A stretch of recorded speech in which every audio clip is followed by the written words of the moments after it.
जय माता दी मित्रों, हमारे YouTube चैनल में आपका हार्दिक स्वागत है। आज मैं आपको एक प्रयोग ऐसा बताने वाला हूं जिससे आपको ये पता चल जाएगा कि आपके साथ में कौन सी शक्ति चल रही है। देखिए मित्रों, ये प्रयोग बताने से पहले मैं आपको कुछ चीज़ें समझाना चाहता हूं। देखिए, कई बार ऐसा होता है कि हमारे साथ में कुछ शक्तियां चल रही होती हैं, या फिर कई बार हमारे सच्चे मन को देख करके, हमारी सच्ची श्रद्धा को देख करके, हमारे लोक कल्याण की भावना को देख करके शक्तियां हमसे जुड़ना चाहती हैं या शक्तियां हमसे जुड़ जाती हैं। ठीक है, कई बार लोग ऐसा भी कहते हैं कि हम तो बिल्कुल पूजा पाठ ही नहीं करते, हम तो किसी मंत्र का जाप ही नहीं करते, हम तो कोई साधना भी नहीं करते, लेकिन उसके बाद भी उनके साथ में शक्तियां चलने लगती हैं। ऐसा कैसे होता है? जबकि वो ना तो कभी कोई यज्ञ कर रहे हैं, ना अनुष्ठान कर रहे हैं, ना यहाँ तक कि मानते तक नहीं है वो इन चीज़ों को, लेकिन फिर भी उनके साथ में ऐसी घटनाएं घटित हो रही होती हैं और बार बार उनको ऐसा प्रतीत होता है कि उनके साथ में कोई ना कोई शक्ति चल रही है। देखिए मित्रों, ऐसा आवश्यक नहीं है कि आप पूजा करो, पाठ करो, साधना करो, सिद्धियां करो, तंत्र साधनाएं करो, मंत्र साधनाएं करो, तभी आपको शक्तियां और सिद्धियां प्राप्त होती हैं।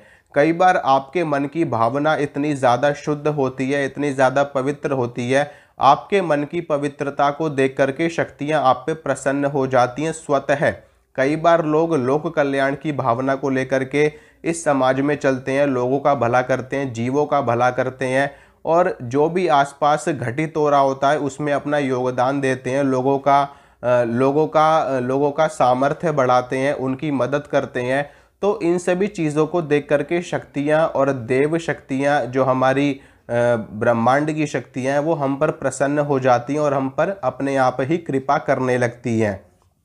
कई बार लोग तीर्थों में जाते हैं दर्शन करने के लिए, देवालयों में जाते हैं, शिवालयों में जाते हैं, मंदिरों में जाते हैं दर्शन करने के लिए, तो वहाँ से भी शक्ति आपके मन की पवित्रता और आपके मन की शुद्धता, आपके मन का भाव देख करके आप पे प्रसन्न हो जाती है और आपके साथ में शक्ति लग जाती है, चलने लगती है। ज़्यादातर महिलाओं के साथ में ऐसा होता है, पुरुषों के साथ में भी ऐसा होता है, लेकिन महिलाओं के साथ ज़्यादा होता है।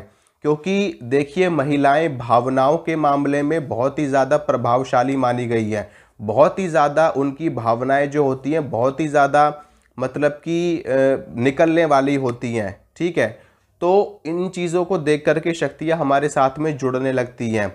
इसके अलावा हमारे साथ में कई बार पूर्व जन्मों की भी शक्तियाँ होती हैं, जैसे कि पूर्व जन्मों में आप कोई साधक थे, कोई सिद्ध थे, आपने साधनाएं करी, सिद्धियां प्राप्त करी और कई सारी शक्तियां आपने हासिल करी अपने पूर्व जन्म में। उसके बाद में आपकी आयु पूरी हो गई और आपका दोबारा से जन्म हुआ, तो वो सारी शक्तियां आपके साथ में रहेंगी जन्म के साथ ही। ठीक है, अगर आपने जितनी भी सिद्धियां करी होंगी अपने पूर्व जन्म में, अगले जन्म में वो सिद्धियां आपको स्वतः आपके साथ में होंगी। सिर्फ आपको आगे की साधनाएं करनी होंगी, उनको समझना पड़ेगा, उनको देखना पड़ेगा, उनको एक बार से सिद्ध करना पड़ेगा। सिर्फ और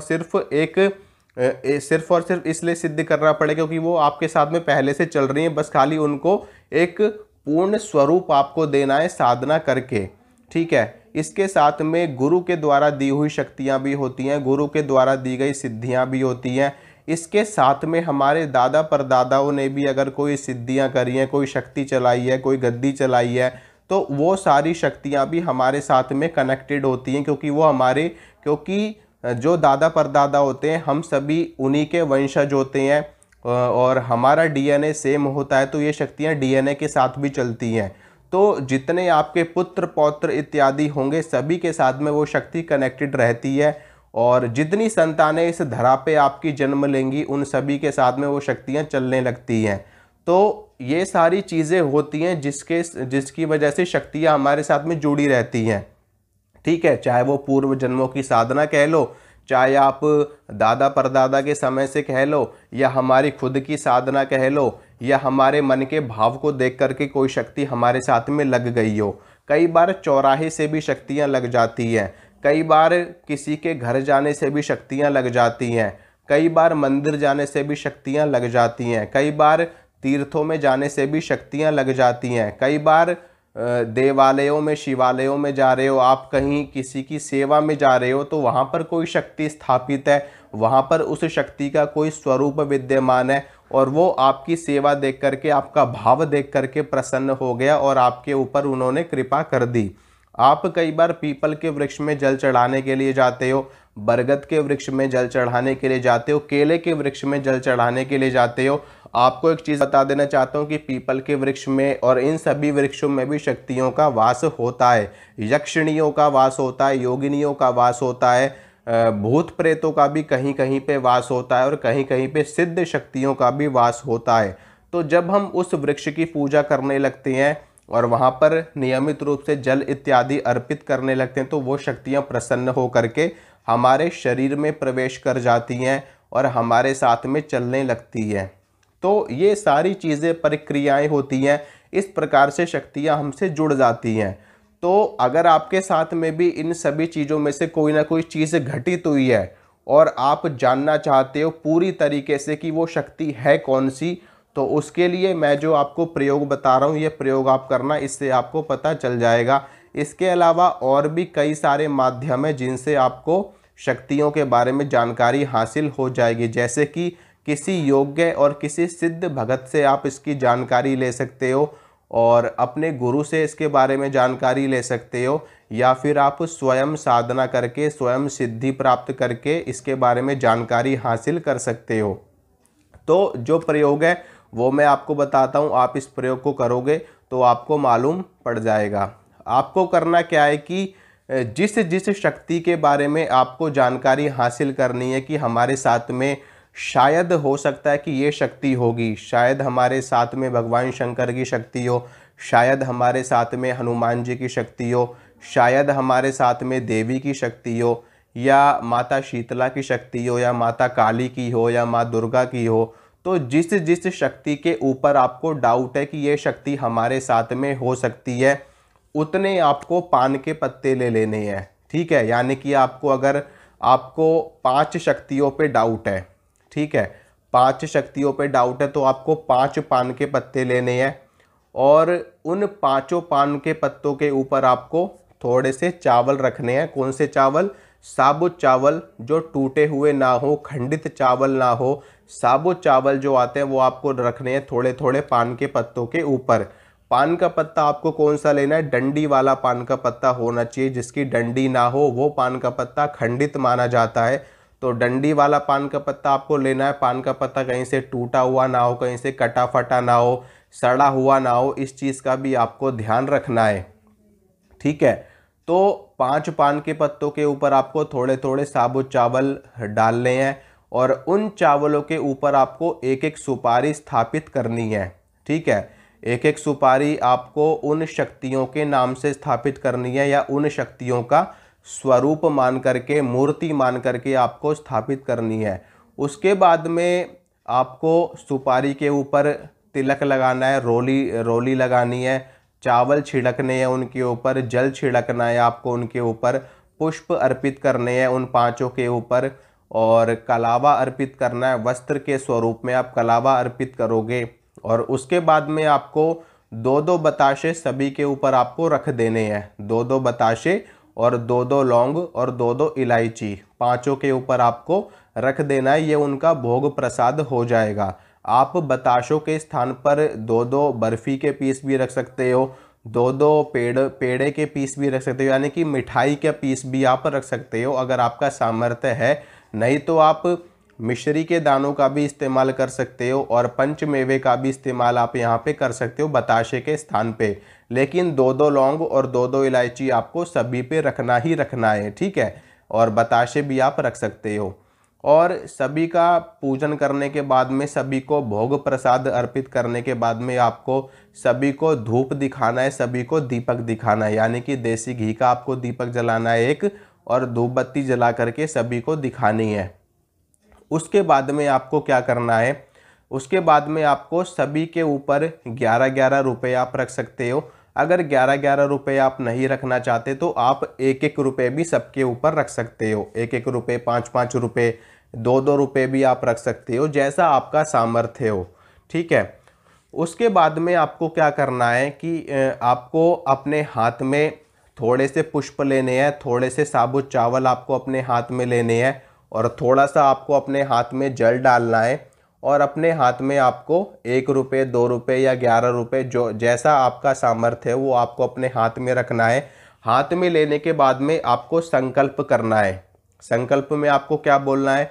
संकल्प में आपको अपना नाम बोलना है, अपने पिताजी का नाम बोलना है, अपना गोत्र बोलना है और आप किस स्थान पर रहते हो वो आपको बोलना है। जैसे कि आप बोलोगे मेरा नाम अमुक है, मेरे पिता का नाम अमुक है, मैं अमुक स्थान पे रहता हूँ और मैं ये जानना चाहता हूँ कि मेरे साथ में कौन सी शक्ति चल रही है, ठीक है, या मेरे साथ में कौन सी शक्ति लगी हुई है जो बार बार मुझे संकेत दे रही है, जो बार बार मुझे समझाने की कोशिश कर रही है, लेकिन उसके बावजूद भी मैं नहीं समझ पा रहा कि आप कौन सी शक्ति हो। इसलिए मैं आपके बारे में पूरी जानकारी हासिल करना चाहता हूँ। आप कृपया करके किसी भी माध्यम से या स्वप्न के माध्यम से मुझे जानकारी देने की कृपा करें। अपना परिचय बताएं, अपना नाम बताएं, आप कौन सी शक्ति हो, कहाँ पर आपका स्थान है, और ये सारी जानकारी आप मुझे स्वप्न में आकर के बताएं ताकि मैं आपकी साधना करके आपको पूर्ण रूप से सिद्ध कर सकूं और अपना और अपने परिवार का कल्याण कर सकूं। इस प्रकार से आपको संकल्प लेने के बाद में वो जो संकल्प की वस्तु है, जो संकल्प की सामग्री आपने अपने हाथ में ली है, वो आपको वहीं पर छोड़ देना है उन पांचों पान के पत्तों के ऊपर, ठीक है। वो 5 पान के पत्ते आप किसी वस्त्र के ऊपर स्थापित कर सकते हो, आप किसी थाली में स्थापित कर सकते हो, ठीक है। एक बड़ी सी थाली में 5 पान के पत्ते और पांचों देवताओं की स्थापना आराम से हो जाती है। नहीं तो आप लाल रंग का या पीले रंग का वस्त्र बिछाना, उसके ऊपर उनकी स्थापना करना, ठीक है। और जब आप संकल्प लेकर के संकल्प छोड़ दोगे तो उसके बाद में आपको पांचों देवताओं का, जिसके ऊपर आपको डाउट था, पांचों की आपको स्तुति करनी है। यानी कि अगर पांचों की आप चालीसा पढ़ सकते हो, अगर आप जानते हो चालीसा, जैसे कि भगवान शिव की चालीसा होती है। अगर भगवान शिव हैं उन पांचों में से एक, तो आप भगवान शिव की चालीसा पढ़ सकते हो। अगर उनमें से एक भगवान गणेश है तो भगवान गणेश की चालीसा पढ़ सकते हो। अगर उनमें से एक माता काली है तो माता काली की चालीसा पढ़ सकते हो, माँ दुर्गा की चालीसा पढ़ सकते हो। गुरु गोरखनाथ जी हैं तो गुरु गोरखनाथ जी की चालीसा पढ़ सकते हो। इसके अलावा गुरु गोरखनाथ जी के अलावा गोगा जहारवीर जी हैं तो उनकी आप चालीसा पढ़ सकते हो, उनकी कोई स्तुति कर सकते हो, या उनका कोई भी मंत्र आप पढ़ सकते हो। या फिर आप अगर कुछ भी नहीं जानते, अगर आप कोई चालीसा नहीं जानते, कोई स्तोत्र नहीं जानते, कोई मंत्र नहीं जानते, कोई तंत्र नहीं जानते, तो बस खाली आपको मन ही मन में 11-11 बार पांचों का नाम ले लेना है, ठीक है। जैसे कि जय गुरु गोरखनाथ जी, जय गुरु गोरखनाथ जी, जय गुरु गोरखनाथ जी, जय गुरु गोरखनाथ जी, जय भगवान शंकर, जय भगवान शंकर, जय भगवान शंकर, जय माँ दुर्गा, जय माँ दुर्गा, जय माँ दुर्गा, जय माता काली, जय माता काली, जय भगवान गणेश, जय भगवान गणेश, जय भगवान कृष्ण, जय भगवान राम। इस प्रकार से आपको 11-11 बार पांचों का नाम ले लेना है और उसके बाद में उनसे प्रार्थना करने की, मुझे स्वप्न में आकर के स्पष्ट रूप से आप दर्शन दीजिए, स्पष्ट रूप से अपने बारे में बताइए, स्पष्ट रूप से मुझे अपने धाम के बारे में बताइए, ताकि मैं आपकी पूरी विधि विधान से पूजा कर सकूं और आपकी पूर्ण सिद्धि प्राप्त कर सकूं और आपकी सेवा कर सकूं। इस प्रकार से जब आप प्रार्थना करोगे तो आपको 100% उनके दर्शन होंगे सपने में। और जिस दिन आप ये प्रयोग करोगे, मान लो आप ये प्रयोग सुबह के वक्त में कर रहे हो, तो आपको पूरे दिन ब्रह्मचर्य में रहना है, ठीक है। पूरे दिन आपको ब्रह्मचर्य में रहना है और अंडा, मीट, शराब, ये सारी चीज़ें आपको नहीं खानी, बिल्कुल भी नहीं खानी। और हो सके तो प्याज लहसुन का भी आप परहेज रखना। प्याज लहसुन का परहेज इतना अनिवार्य नहीं है, लेकिन अंडा, मीट, शराब और ब्रह्मचर्य, ये 2 चीज़ें बहुत ही ज़्यादा अनिवार्य है। अगर आप इनका पालन नहीं करोगे तो आपको बिल्कुल भी नहीं पता चलेगा, बिल्कुल भी ये देवता आपके पास में आएंगे भी नहीं, ठीक है। तो अंडा, मीट, शराब और ब्रह्मचर्य, इन 2 चीज़ों का पालन आपको उस दिन जरूर करना है जिस दिन आप ये प्रयोग करोगे। और आपको अलग सोना है, ठीक है। यानी कि आपका सोने का स्थान अलग होना चाहिए, आपके आसपास में या आपके बिस्तर पे कोई अन्य व्यक्ति नहीं होना चाहिए, ठीक है। जैसे कि पति पत्नी होते हैं, तो अगर ये प्रयोग कोई पति कर रहा है तो उसके साथ में उसकी पत्नी नहीं होनी चाहिए, ठीक है। अगर आपके बच्चे हैं, आपके बच्चे आपके साथ में सो रहे हैं तो आपके बच्चे नहीं होने चाहिए, यानी कि आपको अलग सोना है। आप ज़मीन पे अलग से सो सकते हो, आप अलग से अपने किसी भी बिस्तर पे सो सकते हो, कहीं फोल्डिंग पे, तखत पे, ठीक है, कहीं भी आप सो सकते हो, अलग से खाट पे सो सकते हो आप। तो अलग सोना है आपको। सपने में देव शक्ति आएंगी। सपने में क्या वो देव शक्तियाँ वैसे ही आती हैं, लेकिन वो हमसे संपर्क करती हैं स्वप्न के माध्यम से, क्योंकि जब तक हमने कोई सिद्धि प्राप्त नहीं की होती तो तब तक शक्तियाँ हमसे स्वप्न के माध्यम से ही संपर्क करती हैं और स्वप्न के माध्यम से ही हमको जानकारी प्रदान करती हैं। ठीक है मित्रों, तो आप ये करिए, इससे आपको ज़रूर दर्शन होंगे और पता चल जाएगा। तो आशा करता हूँ मित्रों, और इसी के साथ में इजाज़त चाहता हूँ आपसे। अगर आपको मेरे द्वारा दी गई जानकारी अच्छी लगती है तो वीडियो को लाइक ज़रूर करना, वीडियो को शेयर ज़रूर करना और चैनल को सब्सक्राइब ज़रूर करना, ताकि मैं जो भी वीडियो डालूँ उसकी नोटिफिकेशन आपको तुरंत मिल सके। मिलूँगा आपसे अगली वीडियो में, तब तक के लिए जय माता रानी की।